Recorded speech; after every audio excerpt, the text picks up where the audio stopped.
इतिहासकार बऱ्याचदा म्हणतात की students were the spark but the broader public became the fire.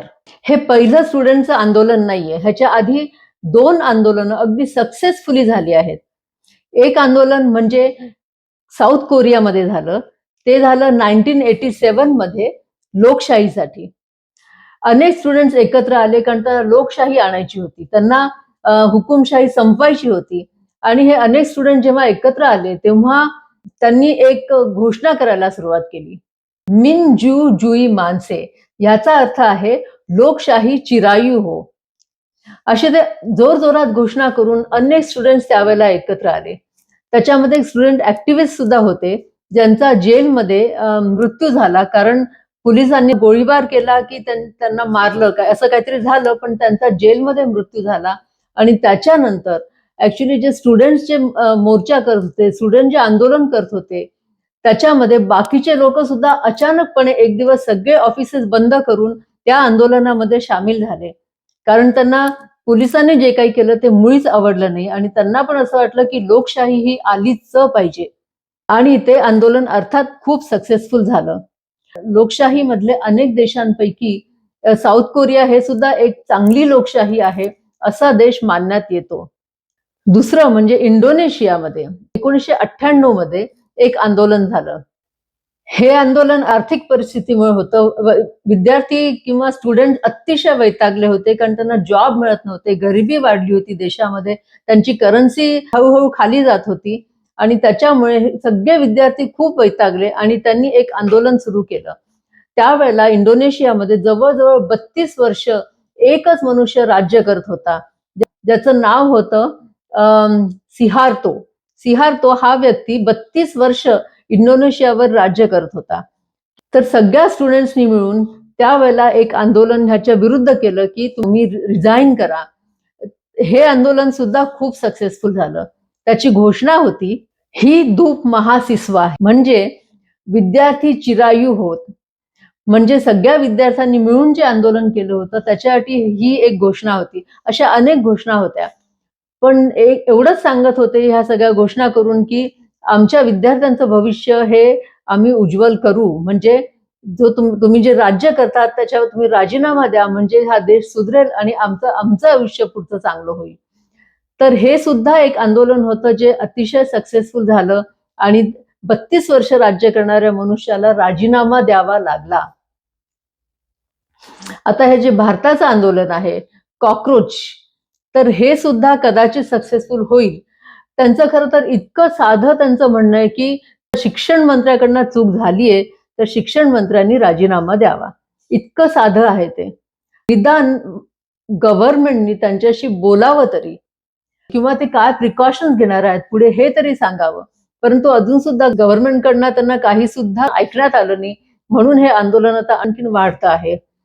अर्थात बरेच जण म्हणतात की अभिजित दिपके जे आहेत त्यांनी ते आंदोलन सुरू केलं आहे कॉकरोचचं, तर ते खूप यंग आहेत.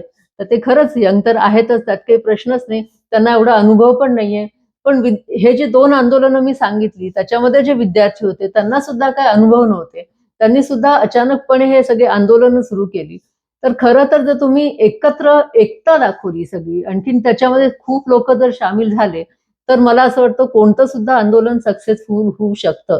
पण त्याच्यामध्ये किती जनता सामील होते त्याच्यावर डिपेंड करतं. अर्थात हे दोन्ही आंदोलनं जसं फक्त विद्यार्थ्यांनी मिळून सक्सेसफुल नाही झालं, या विद्यार्थ्यांचा जोश बघून, या विद्यार्थ्यांचा खरेपणा बघून, पोलिसांचा वाईट प्रकार बघून, जेव्हा सगळे पब्लिक जेव्हा विद्यार्थ्यांना सपोर्ट करू लागले तेव्हा हे दोन्ही आंदोलनं सक्सेसफुल झाली, जे मी साऊथ कोरिया आणि इंडोनेशिया आहे. तर मला असं वाटतं की आता जे मी बघते आहे ते कॉकरोचचं जे आंदोलन आहे त्याच्यामध्ये बरेचसे डॉक्टर, वकील हे सुद्धा हळूहळू सामील होतात आहेत. तसंच पालक सुद्धा अनेक त्याच्यामध्ये दिसले मला. दुसरं म्हणजे काही गायक गायिका, फिल्म ऍक्टर्स, ऍक्ट्रेस हे सुद्धा अगदी आंदोलनामध्ये जाऊन नाही पण निदान इंटरनेटवर म्हणा, क्लिप्स टाकून म्हणा, असं विद्यार्थ्यांना सपोर्ट करतात आहेत. तर हे बघून चांगलं वाटतंय की इतके सिंपल त्यांचं मागणं आहे आणि अगदी खरं आहे ते. तर आपण सपोर्ट का नाही करायचा, असं मला सुद्धा वाटतं की आपण सगळ्यांनी त्याला सपोर्ट करायला पाहिजे. पण अर्थात प्रत्येकाची मतं वेगवेगळी आहेत. जसं मी म्हटलं की अभिजित दिपके आहे, त्यांना एक्सपिरियन्स नाहीये, तर बऱ्याच लोकांना तो प्रॉब्लेम वाटतो. आणि दुसरं म्हणजे बऱ्याच लोक असं सुद्धा म्हणतात की आधी जेव्हा तो अमेरिकेतून आला, आणखीन त्यांनी जेव्हा एवढ्या उन्हाळ्यामध्ये आंदोलन केलं, त्यावेळेला कोणतरी त्याला फॅननी वारं घालत होतं मागे, किंवा चहा पाणी वगैरे आणून देत होतं, तर त्याच्यावर सुद्धा लोकांनी खूप ऑब्जेक्शन घेतलं आणि ते थोडंसं विचित्र वाटलं. पण मला असं वाटतं की it's not a big deal. तो करतो काय आहे आणि त्याला सपोर्ट किती मिळतोय.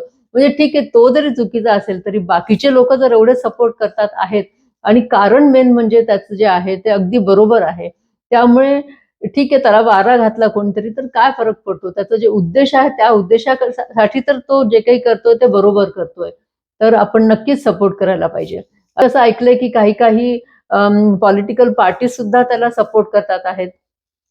माहित नाही, पण समजा असं झालं तर खरोखर उत्तमच. कारण शेवटी जे खरं असतं त्याला साथ देणं महत्वाचं. त्यावेळेला पॉलिटिकल पार्टी किंवा पॉलिटिशियन हे प्रकार सोडून आपल्या देशामध्ये पुढे चांगलं व्हावं, ह्या उद्देशाने फक्त कोणी जर काही करत असेल तर त्याला कोणी सुद्धा सपोर्ट करायलाच पाहिजे, असं अर्थात मला वाटतं. परवाची नवीन घोषणा मी ऐकली की bring your diaper and write your demands on the diaper. हे सुद्धा मला खरं तर मजेदार आहे अर्थातच, पण किती योग्य आहे की लिकेज थांबवण्यासाठी डायपर आणि लिकेज ह्याचा जो संबंध आहे, तसंच पेपर फुटला अर्थात, ते लिकेज ते थांबवण्यासाठी हे ब्रिंग युअर डायपर आणखीन राईट युअर डिमांड हे जे त्यांनी सुरू केलंय ते खरोखर फारच योग्य आहे. आणखीन परफेक्ट आहे. भरपूर डायपर्स त्यांच्याकडे होपफुली जमा होतील असं मला वाटतंय. माझे तरी एक्सपेक्टेशन्स असे आहेत की हे वाढावं, आणखीन या सगळ्या विद्यार्थ्यांची इच्छा पूर्ण व्हावी. कारण आपल्याला सगळ्यांनाच काही म्हटलं तरी आपण सगळे एकच बघतो की आपला देश भारत हा पुढे जायला पाहिजे. आपल्या सगळ्यांचा उद्देश तर हाच असतो. तर मग हा जो करतो आहे अभिजित दिपके आणि त्याला जो सपोर्ट मिळतो आहे ते चांगलंच आहे. आणखीन होपफुली त्याला पूर्ण सक्सेस मिळेल. बाकी अर्थात आपल्या जनतेवर डिपेंड करतं बरंचसं. सो तुम्हाला काय वाटतं याविषयी हे तुम्ही मला कमेंटमध्ये आज जरूर सांगाल. आज एवढंच. थँक्यू.